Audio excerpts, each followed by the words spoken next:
Quero cumprimentar a todos com a paz do Senhor. Estamos aqui no nosso canal do YouTube, no nosso momento, Resumo Escola Bíblica.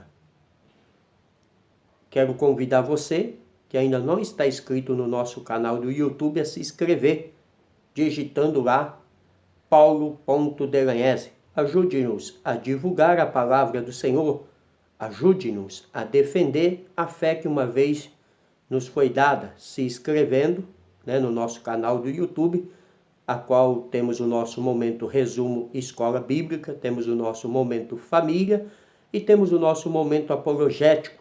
Compartilhe também com os seus amigos no WhatsApp, nos seus contatos, no Facebook, no Twitter, no Instagram, pois assim podemos levar uma palavra de esperança para as pessoas que se encontram com seus corações aflitos.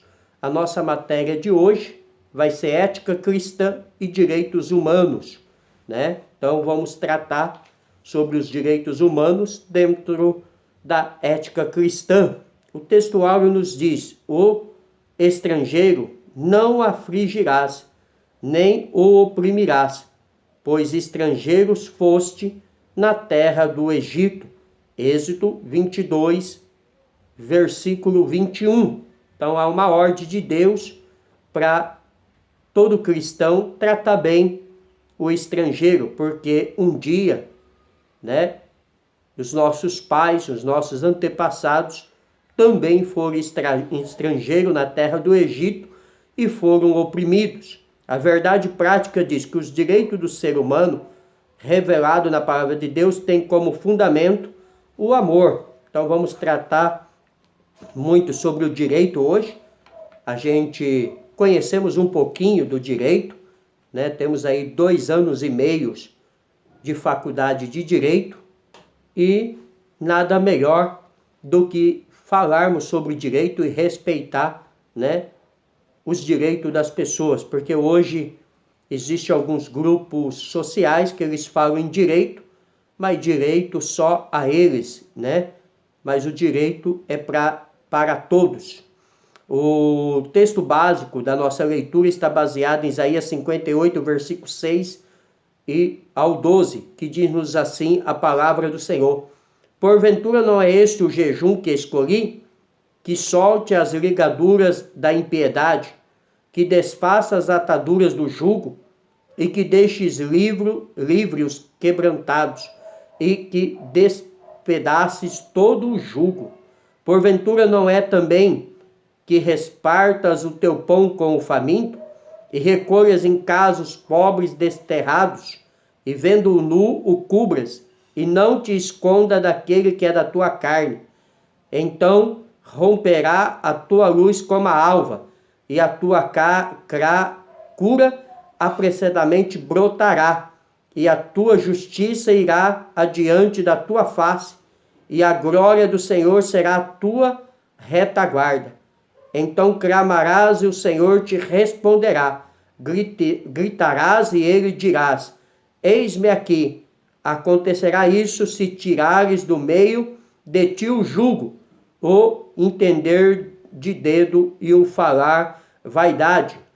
E se abrires a tua alma ao faminto e faltares a alma aflita, então a tua luz nascerá nas trevas e a tua escuridão será como meio-dia. E o Senhor te guiará continuamente, e faltará a tua alma em lugares secos, e fortificará os teus ossos, e será como um jardim regado, e como um manancial cujas águas nunca faltam. E os que de ti procederem edificarão os lugares antigamente assolados, e levantarás os fundamentos de geração em geração, e chamar-te-ão reparador das roturas e restaurador de veredas para morar. Então aqui tem uma promessa do profeta Isaías ao povo de Israel e a nós, a sua igreja, que se julgarmos corretamente e agirmos corretamente e ajudar aqueles que precisam, em outras palavras, seremos abençoados pelo Senhor. As bênçãos do Senhor nos alcançará. As bênçãos do Senhor estará sobre as nossas vidas se praticarmos a justiça. Na interação com o professor, nos diz que a sensação de impunidade traz a ideia de que os direitos humanos foram estabelecidos para defender os bandidos. E, infelizmente, é exatamente o que vivemos na sociedade hoje do século XXI, porque há tantos direitos, né? Ao marginais, ao estrupador, ao assassino, ao ladrão, né? Ao homossexual, né? Ao aborto, que nós, como pais, como mães, muitas das vezes nos sentimos impunes diante dessa sociedade. Mas não é isso que a palavra de Deus nos retrata, né? A palavra de Deus nos retrata que todos nós temos direito, independente da classe social, independente da etnia, independente da opção sexual, independente da criminalização, da marginalidade, enfim, independente de qualquer conduta, temos direito. Mas, como a nossa sociedade ela é ímpia, muitas das vezes ela pende mais para o que é errado do que para o que é certo. Mas eu e você, como servo do Senhor, como cristão, precisamos ser ponderados, precisamos ser justos e precisamos agir com justiça como nosso Deus. Na introdução de hoje nos diz que grande parte da história da humanidade demonstrada que os direitos foram prerrogativos de uma minoria privilegiada. Isso é o que dá a entender. Mas em tempos modernos foi que surgiu o conceito de direitos fundamentais inerente à dignidade humana. Os direitos humanos, apesar desses conceitos florescerem em tempos atuais, desde a criação do homem, as Escrituras Sagradas revelam a vontade de Deus acerca do que é direito e dever nas relações humanas. Ou seja, a sociedade pode ser ímpia, a sociedade pode ser injusta, os direitos podem parecer estar um tanto ambíguos, um tanto retardado para com as pessoas de bem, mas para com Deus, Deus sempre viu, né, e zelou pelo direito de todos, né? Tópico 1, a origem dos direitos humanos, definição de direito. Vamos ver qual é realmente a definição da palavra direito. A raiz da palavra direito tem origem no latim rectus, que significa aquilo que é reto e correto e justo, né? Então essa é a definição da palavra direito para nós, que somos aí da área do direito, estudante de direito, né? 2 anos e meio de faculdade de direito, né? Não concluí, mas ainda tenho a pretensão de concluir o meu curso de direito, pois é algo que amamos. Então temos aí a definição dessa palavra. Na perspectiva da ética, o que é direito? Torna-se modelo do que é bom e correto. Assim, a ética ou a moral comum a todas as culturas pode se expressar em termos de direito de indivíduo.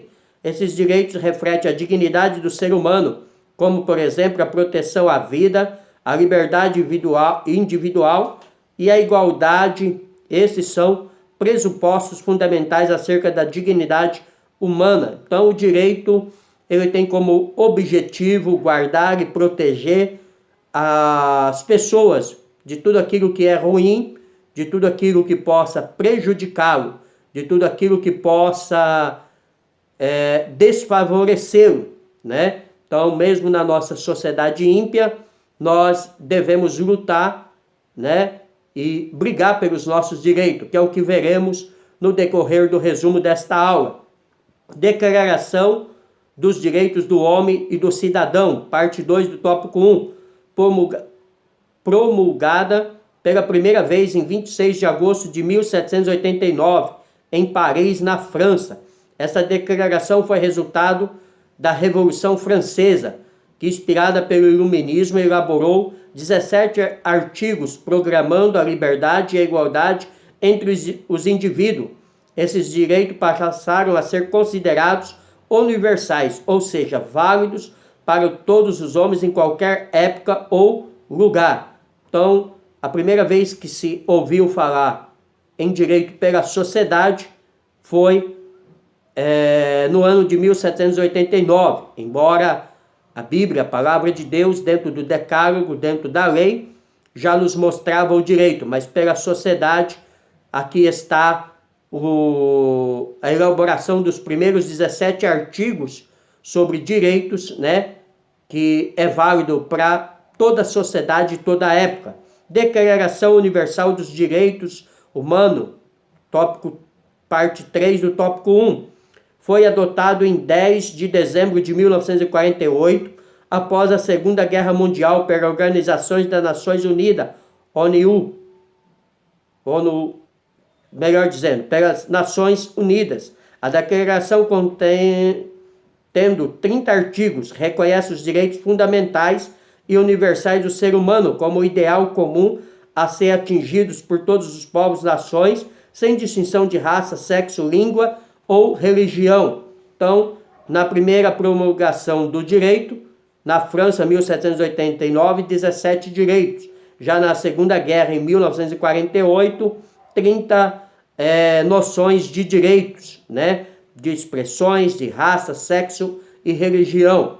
Eu costumo dizer, sempre quando defendo a família, ou quando falo sobre a ideologia de gênero, ou a prática do homossexual, do lesbianismo, que não somos contra eles, que os amamos em Cristo Jesus, respeitamos como pessoas, mas não aceitamos a sua prática. É isso que eles precisam entender. Não somos homofóbicos, porque a palavra homofóbico quer dizer alguém que quer matar um homossexual. E isso jamais passa pela nossa cabeça. Apenas não aceitamos a sua prática, como a palavra de Deus não aceita. Se você achar que o pastor Paulo é homofóbico, você tem que achar que Deus e a Bíblia também são homofóbicos, porque a Bíblia é clara em Romanos capítulo 1, versículo 27, que o homem não deitará com outro homem, nem a mulher com outro homem, porque isso é abominação diante do Senhor. A Bíblia diz que Deus ama o pecador, mas se aborrece do pecado, como eu. Eu amo o pecador, eu amo o homossexual, eu amo a lésbica, eu amo qualquer um. Mas aceitar, né, a sua conduta, as suas ações, é muito diferente de simplesmente amar. Então a declaração, que contém os 30 artigos, reconhece os direitos fundamentais e universais do ser humano como algo ideal para sobreviver. Direitos humanos no Brasil. Em nosso país, a expressão direitos humanos foi popularizada durante a década de 1980. Nessa época, militantes políticos de esquerda passaram a usar a expressão em oposição ao regime militar. Hoje, após a redemocratização do Brasil e a concessão de amplos direitos ao cidadão, a expressão direitos humanos tem sido associada constantemente aos direitos de bandido. Discute-se, por exemplo, que os direitos humanos deveriam valer unicamente para os humanos direitos. Ou seja, como dissemos aqui no começo, a nossa lei, infelizmente, quando olhamos pelo pano de fundo, né, pela ética da moral, pela conduta de qualquer cidadão de bem, de qualquer homem ou mulher, ela se torna injusta, porque fala-se em direito do bandido, fala-se em pensões alimentícias para a mulher ou para a mãe do bandido, mas eu nunca vi ninguém falar em pensão alimentícia para a família de um policial que foi morto. Eu nunca vi falar em pensão alimentícia para um pai de família que morreu e deixou a sua mulher com os filhos pequenos. Então são direitos, né, que infelizmente distorcido, porque vem pelo parte dos comunistas, né, pela parte da oposição da direita, né, por ideologias contrárias à sociedade e à família, que mais beneficia o bandido do que a sociedade que de direito merecia ser ressarcida pelo crime e não o criminoso. Então, infelizmente, a sociedade hoje tem sido degradada, né, e levada a um escrutínio, a uma mentira, a uma degradação moral, enquanto aquilo que tem sido ruim tem sido chamado de bem, e aquilo que é bem tem sido chamado de ruim, que foi o alerta que o profeta Isaías fez, né, na lição sobre a ideologia de gênero. Mas só que a palavra de Deus nos diz e nos garante que ai daquele que chama o bem de mal e o mal de bem. O subsídio pedagógico nos diz que, quando se estuda o direito, deparamos com o conceito de direito natural. Esse aspecto dos estudos jurídicos remonta à ideia de direito inerente à natureza humana. Nesse sentido, os direitos humanos são considerados direitos inerentes a todos os seres humanos, independente de raça, sexo, nacionalidade, etnia e religião. Esses direitos estabelecem a vida, a liberdade de opinião e de expressão. O direito ao trabalho, à educação, são direitos inalienáveis à pessoa. Nesse tópico, é importante fazermos a reflexão sobre a importância da liberdade religiosa que desfrutamos em nosso país, mas que muitos outros, infelizmente, irmãos nossos padecem perseguições sistemáticas e intensas, praticadas pelo Estado ou religião dominante. Nessa oportunidade, a fim de enriquecer a sua exposição, né, traga todos dados atualizados sobre essas perseguições. Então, o que precisamos ver, que gozamos aqui no nosso país, Brasil, onde vivemos, até direitos reais à expressão, à fala e à religião, como infelizmente não acontece em muitos outros países.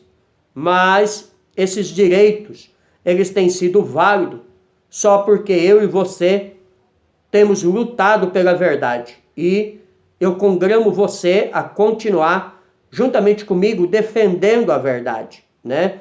Como fazemos todos os dias no Facebook, né? Falando sobre a ideologia de gênero, falando sobre a prática do homossexualismo e do lesbianismo e os condenando biblicamente e socialmente, né? Como eu disse, porque somos contra as pessoas homossexuais ou lésbicas? Não, mas porque temos que defender a verdade, a fé que uma vez foi dada aos santos, como diz o apóstolo Judas, e não só a essas práticas, como o direito de expressão e de religião, que muitas e muitas as vezes Satanás tem levantado homens e mulheres para tentar barrar-nos ao nosso direito de ir e vir, porque quando o comunismo, né, quando os partidos comunistas como PSOL, PT, PCdoB, Rede e outros simpatizantes falam em direito, eles falam em direito só a eles. Eles não falam em direito geral. Eles falam em direito a quem pertence à sua sociedade comunista, aos seus partidos comunistas.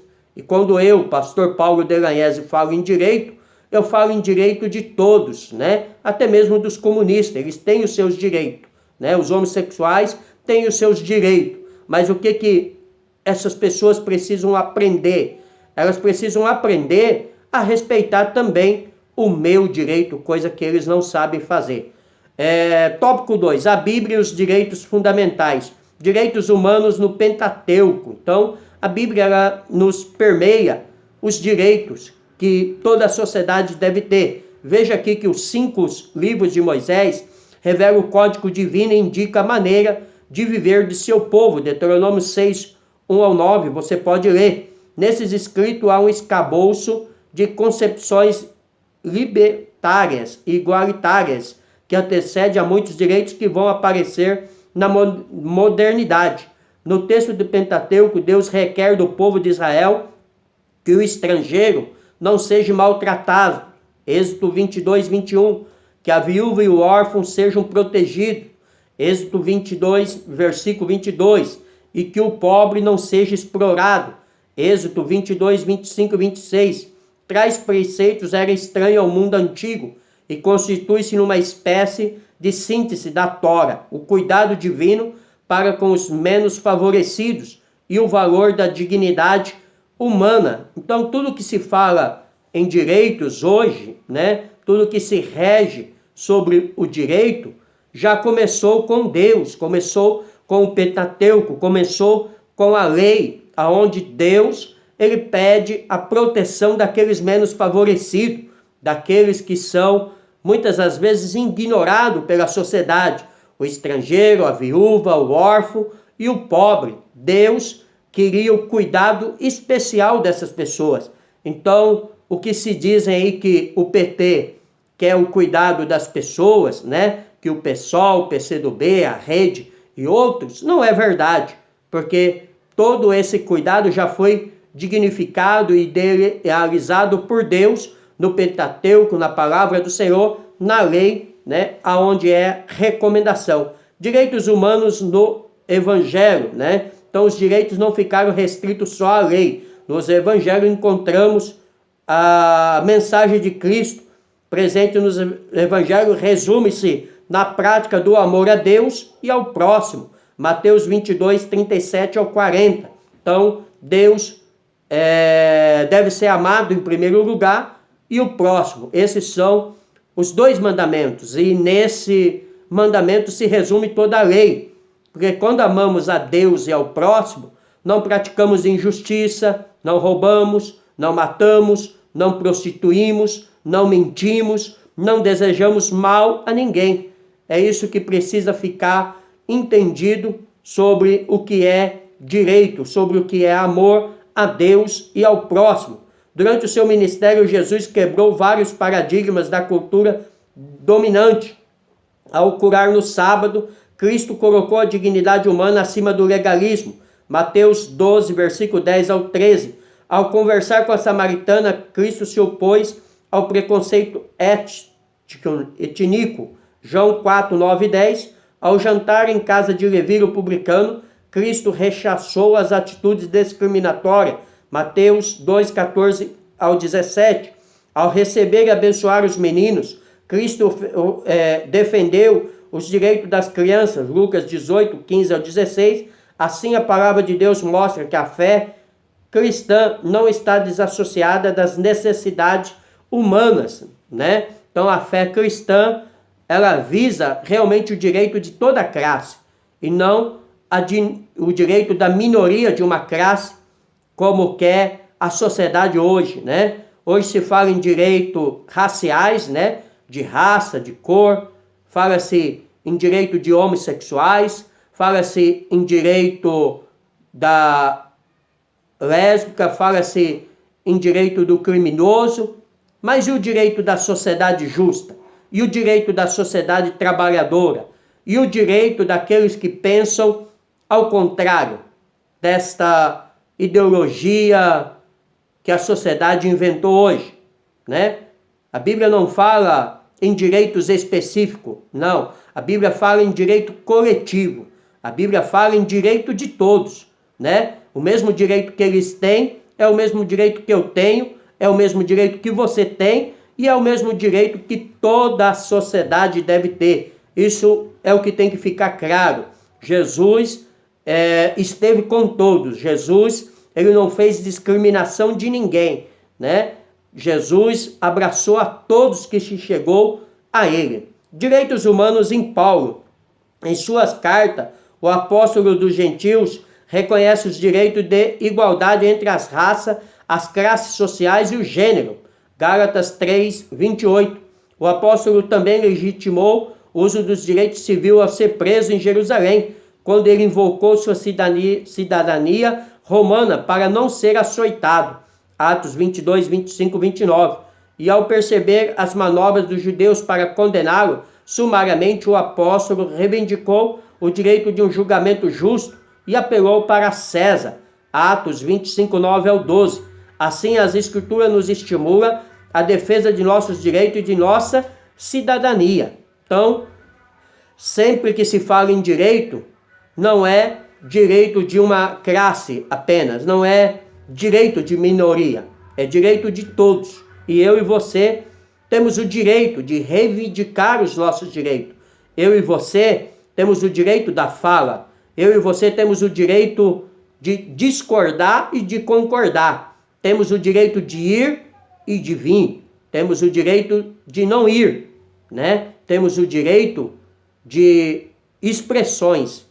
E essa sociedade pós-moderna, como eu disse, quando fala em direito a eles.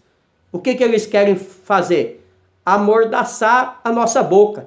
Eles querem calar a nossa boca porque não concordamos com as suas práticas de pecado, porque não concordamos com as suas mentiras ideológicas, não concordamos com o crime, não concordamos com a liberação das drogas, não concordamos com o homossexualismo em práticas ou lesbianismo, não concordamos com a ideologia de gênero, e eles querem amordaçar a nossa boca. Então isso não é direito, porque o mesmo direito que eles têm de defender as suas práticas, pastor Paulo, tenho o direito de defender as minhas teses contra as suas práticas. E isso, em hipótese alguma, é ser homofóbico, porque já dissemos muito bem o que é ser homofóbico.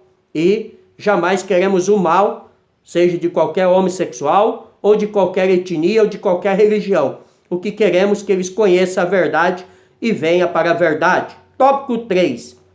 A igreja e os direitos humanos. A igreja e o trabalho escravo. O trabalho é essencial para o sustento da vida. Desde a criação, o trabalho está presente na história da raça humana. Gênesis 2,15. Sustentar-se a si mesmo e a família por meio do trabalho é uma dádiva divina e dignifica o ser humano. Eclesiastes 3,13, Efésios 4,28.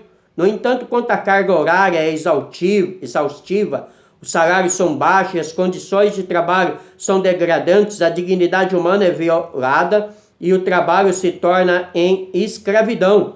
A Igreja de Cristo não pode ficar insensível diante do trabalho escravo. Há uma condenação direta e objetiva da palavra de Deus, segundo Tiago, que condena a exploração e a injustiça praticada contra os trabalhadores. Tiago, capítulo 5, versículo 4, 6. Então, o trabalho é a dignidade do homem e da mulher, mas o trabalho justo, o trabalho honesto, pessoas que usam da escravidão, pessoas que oprimem o pobre, pessoas que colocam horários maiores, né?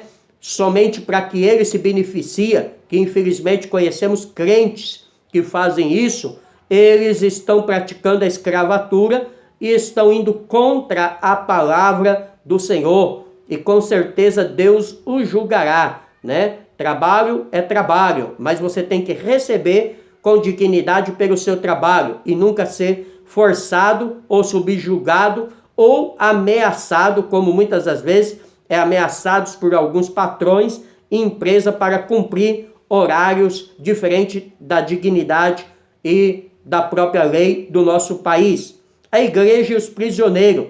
Em 2014, o Conselho Nacional de Justiça do Brasil divulgou que a nossa população carcerária era de 563 e 526 presos e que estavam encarcerados naquele momento 206.307 prisioneiros, além da capacidade de vagas, ou seja, já estava aí em quase 800 mil presos, sendo que o que se cabia era 563 mil. E somando ao problema da superlotação, os presídios públicos também não oferecem as condições mínimas de dignidade humana, higiene e salubridade. No índice de recidência do crime é de 70%, o que demonstra a ineficiência do Estado na ressocialização dos prisioneiros. A igreja não pode negligenciar o seu papel de visitar e evangelizar os encarcerados. Hebreus 13:3. Por meio da ação dos servos de Cristo, os prisioneiros recebem dignidade e, sobretudo, a salvação. Mateus 25:36-40, Lucas 4:19. Então, a sociedade hoje, ela não consegue ressocializar o criminoso, né? Porque não existe um programa de governo eficiente para tirar o criminoso do crime. né? E muitas das vezes ele sai da cadeia e volta a praticar o mesmo crime, porque a sociedade o coloca em desigualdade, não se dá direitos a ele. Só que cabe à igreja ajudar essa pessoa a encontrar a ressocialização, né? A sua conduta novamente à sociedade, e também ajudá-lo a encontrar a Cristo, porque assim diminuímos a criminalidade. A igreja e os problemas sociais. Os principais problemas sociais do Brasil são o desemprego, a precariedade de moradia, a saúde, a segurança, a educação e outros. Como resultado da ineficiência do Estado, o índice de violência e de criminalidade aumenta a cada dia. É consenso que tais problemas são agravados pelo desvio das verbas públicas, por meio da nefasta prática da corrupção. Abacuque, em sua época, constatou problemas similares: opressão, violência, litígio, impunidade, suborno e juízes distorcidos. Abacuque, capítulo 1, versículo 1 ao 4. O profeta tinha consciência de que o mal a ser combatido era o pecado. Assim como fez Abacuque, como ensina o cronista, a igreja deve unir força para restaurar a nação pelo meio da confissão sincera e do clamor a Deus. Segundo a Crônica 7,14. Que se esse povo que se chama pelo meu nome se humilhar, se converter e se arrepender do seu pecado, eu sararei a sua terra. Nós sabemos que problema social, a qual foi falado aqui nesse texto, são os problemas exatamente por causa da corrupção, e é o que vivemos nos nossos dias. Estamos aí a preitos de mais uma eleição neste ano de 2018. Nós, cristãos, a igreja, precisamos saber escolher os nossos candidatos, para não colocar no poder pessoas que aprovam o homossexualismo, que aprovam o aborto, que aprovam a legalização da maconha, das drogas, do crime. Precisamos aprender e saber votar. Não estou dizendo em quem você deve votar, se é A em B, mas você tem que fazer uma autoanálise. Amém? Vamos à nossa conclusão. Nenhum outro livro tem enaltecido tanto a dignidade humana como faz a Bíblia Sagrada. As Escrituras revelam o amor de Deus sem acepção de pessoas. João 3,16, Romanos 2,11. Deus ama o mundo, Deus ama o pecador, mas não aceita o pecado. Isso tem que ficar claro. A igreja é advertida em perseverar na prática do bem ao próximo. 2 Tessalonicenses 3,13. Os que ficam passivos diante da violação dos direitos humanos são considerados pecadores. Tiago 4,17.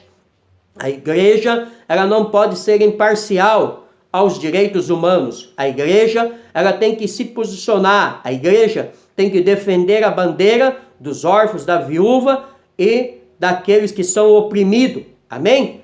Deus abençoe a todos. Pastor